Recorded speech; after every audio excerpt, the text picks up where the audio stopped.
नमस्कार। ये आकाशवाणी है। अभी आप पूजा तमांग से समाचार सुनेंगे।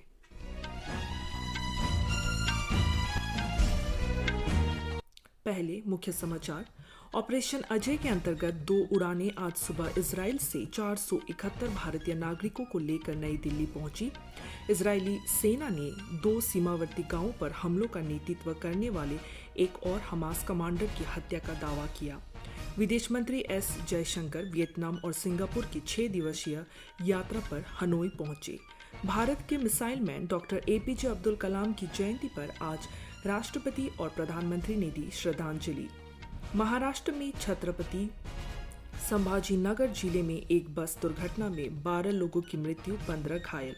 प्रधानमंत्री नरेंद्र मोदी ने नवरात्र के अवसर पर लोगों को शुभकामनाएं दी। मौसम विभाग ने कहा, तमिलनाडु, केरल, जम्मू कश्मीर, लद्दाख और हिमाचल प्रदेश में भारी बारिश की संभावना। और अब समाचार विस्तार से। इजराइल से ऑपरेशन अजय के अंतर्गत 274 भारतीय नागरिकों को लेकर चौथी उड़ान आज नई दिल्ली के इंदिरा गांधी अंतर्राष्ट्रीय हवाई अड्डे पर पहुंची। इससे पहले 197 भारतीय नागरिकों को लेकर तीसरी उड़ान भी आज सुबह दिल्ली पहुंची थी। केंद्रीय मंत्रियों वीके सिंह और कौशल किशोर ने तीसरी और चौथी उड़ान से दिल्ली लौटे भारतीय नागरिकों को तिरंगा झंडा देकर उनका स्वागत किया। 18,000 भारतीयों को इजराइल से वापस लाने के लिए केंद्र सरकार ने ऑपरेशन अजय शुरू किया था। भारतीयों को वापस लाने का निर्णय इजराइल और हमास के बीच जारी संघर्ष के बाद लिया गया। विदेश मंत्रालय ने इजराइल और हमास के बीच बढ़ते संघर्ष को देखते हुए 24 घंटे काम करने वाला नियंत्रण कक्ष स्थापित किया है। ये नियंत्रण कक्ष स्थिति पर नजर रख रहा है, साथ ही सूचना और सहायता उपलब्ध करा रहा है। भारतीय नागरिक विदेश मंत्रालय में स्थापित नियंत्रण कक्ष से टोल फ्री नंबर 1800118797 पर संपर्क कर सकते हैं और ईमेल एड्रेस situationroom@mea.gov.in के जरिए सहायता प्राप्त कर सकते हैं। इसके अतिरिक्त तेल अवीव में भारतीय दूतावास ने भी 24 घंटे की आपात हेल्पलाइन स्थापित की है। भारतीय नागरिक इस हेल्पलाइन के नंबर 9723522648 या 972543278392 और ईमेल cons1.telaviv@mea.gov.in पर संपर्क कर सकते हैं।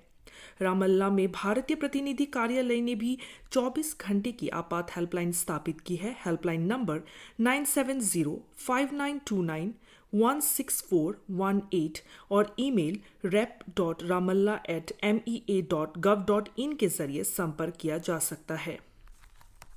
इजरायली सुरक्षा बलों ने हमास के एक और कमांडर बिलाल अल केद्रा को मार गिराया है। सुरक्षा बलों के प्रवक्ता ने बताया कि केंद्रों के नेतृत्व में हमास के आतंकियों ने इजरायली सीमा के नज़दीक नीरिम किबुत्ज पर हमला किया था। प्रवक्ता ने बताया कि इजरायली सुरक्षा बलों ने शनिवार रात गाजा पट्टी में हमास के मुख्यालय, सैन्य ठिकानों और विभिन्न पोस्टों को निशाना बनाकर हमले किए।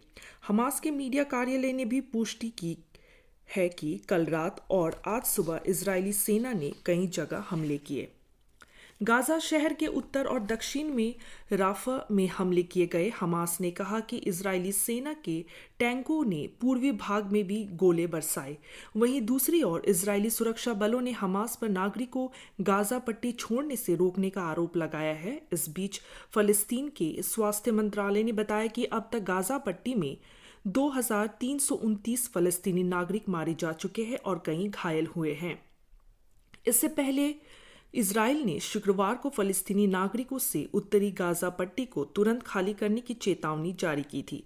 खबरों के अनुसार 10 लाख लोग दक्षिणी गाजा पट्टी की ओर पलायन कर चुके हैं। 7 अक्टूबर को आतंकी समूह हमास के हमले में 1300 से अधिक इजरायली नागरिकों के मारे जाने और कई नागरिकों को बंधक बनाए जाने के बाद इजराइल और हमास के बीच संघर्ष शुरू हो गया था।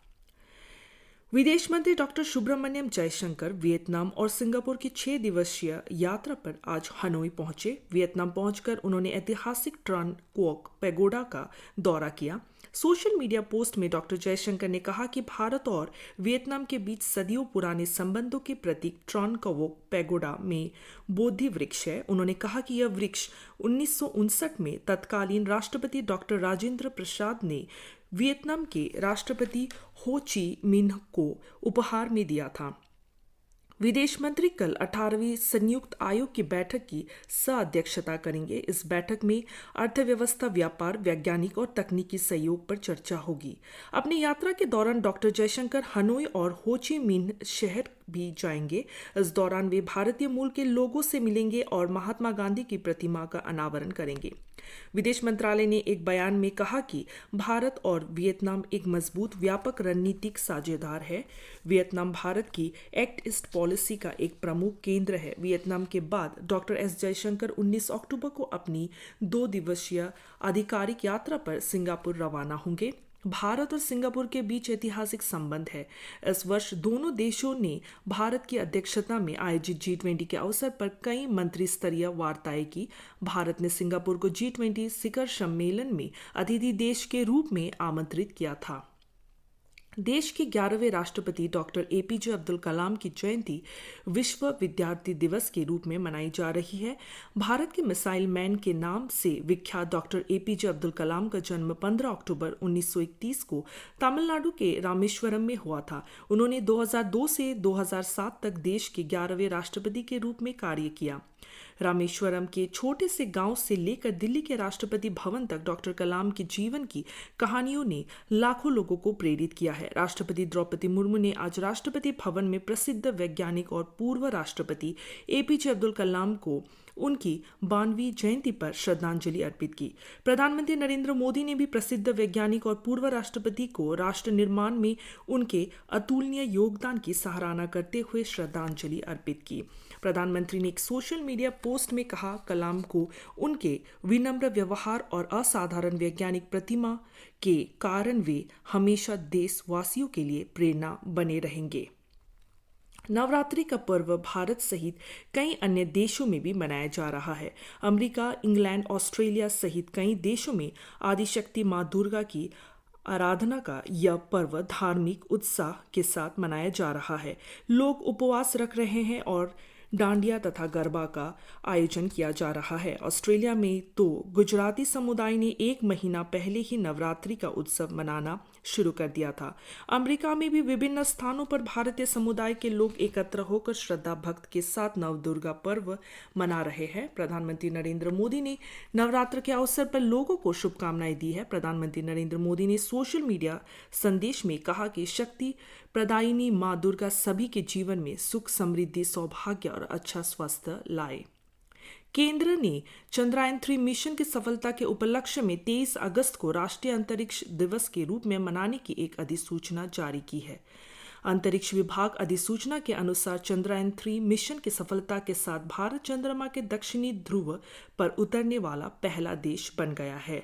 अधिसूचना में कहा गया है कि 23 अगस्त 2023 को चंद्रयान-3 मिशन की सफलता और चंद्रमा की सतह पर विक्रम लैंडर और प्रज्ञान रोवर के उतरने के साथ भारत अंतरिक्ष क्षेत्र में अग्रणी देशों के विशेष समूह में सम्मिलित हो गया है। चंद्रमा पर उतरने वाला भारत चौथा देश और चंद्रमा के दक्षिणी ध्रुव के पास उतरने वाला भारत पहला देश है। इस ऐतिहासिक मिशन के परिणाम से आने वाले वर्षों में मानव जाति को लाभ होगा। अधिसूचना के अनुसार यह दिन अंतरिक्ष मिशन में देश की प्रगति में एक महत्वपूर्ण उपलब्धि है। यह युवा पीढ़ियों को विज्ञान, प्रौद्योगिकी, इंजीनियरिंग और गणित का अध्ययन करने के लिए एक प्रमुख प्रोत्साहन प्रदान करेगा। भारत सरकार ने इस ऐतिहासिक क्षण को मनाने के लिए हर साल 23 अगस्त को राष्ट्रीय अंतरिक्ष दिवस के रूप में घोषित किया है। केंद्रीय मंत्रिमंडल ने पहले 23 अगस्त को राष्ट्रीय अंतरिक्ष दिवस के रूप में मनाने के प्रस्ताव को स्वीकृति दी थी। मौसम विभाग के स्थापना के 150 वर्ष पूरे होने के उपलक्ष्य में आयोजित लोगो डिजाइन प्रतियोगिता का आज अंतिम दिन है। मौसम विभाग ने माईगव के सहयोग से इस प्रतियोगिता का आयोजन किया है। लोगो डिजाइन प्रतियोगिता 26 सितंबर को शुरू हुई थी। विजेता को नगद पुरस्कार प्रदान किया जाएगा। मौसम विभाग की स्थापना 1975 में हुई थी। विभाग वर्ष 2024-25 में राष्ट्र की सेवा के 150 वर्ष पूरे कर लेगा। इसी के साथ ये समाचार बुलेटिन समाप्त हुआ। नमस्कार।